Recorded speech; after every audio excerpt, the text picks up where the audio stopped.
শিলিগুড়িতে অবৈধ জমি কেনাবেচায় ফের গ্রেফতার দুজনকে গ্রেফতার করে এনজিপি থানার পুলিশ। ডাবগ্রাম ফুলবাড়ি তৃণমূল নেতার পর ধৃত আরও দুজন।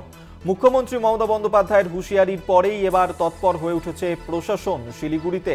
সেখানেই অবৈধ জমি কেনাবেচার কারণেই গ্রেফতার করা হয়েছে দুজনকে। অবৈধভাবে জমি কেনাবেচার করার অভিযোগ উঠেছে তাদের বিরুদ্ধে এবং দুজনকেই গ্রেফতার করা হয়েছে। দুজনকেই গ্রেফতার করেছে এনজিপি থানার পুলিশ। আপনারা জানেন যে ডাবগ্রাম ফুলবাড়িতে সেখানে যে জমি মাফিয়ার চক্র, সেই ঘটনাতে ইতিমধ্যেই এক তৃণমূল নেতাকে গ্রেফতার করা হয়েছে। এরপর আরও দুজনকে গ্রেফতার করা হলো।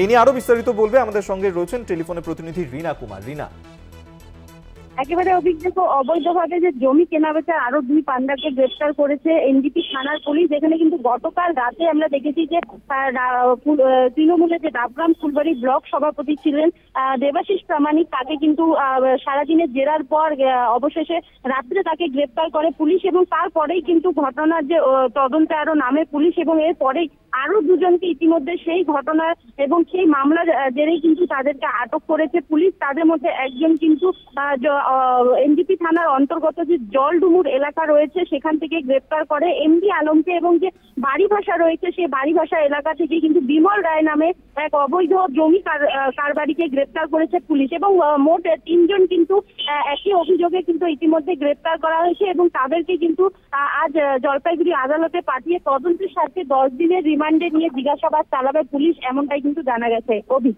ধন্যবাদ তোমায় রীনা কুমার, আমাদের সঙ্গে টেলিফোনে ছিলেন প্রতিনিধি।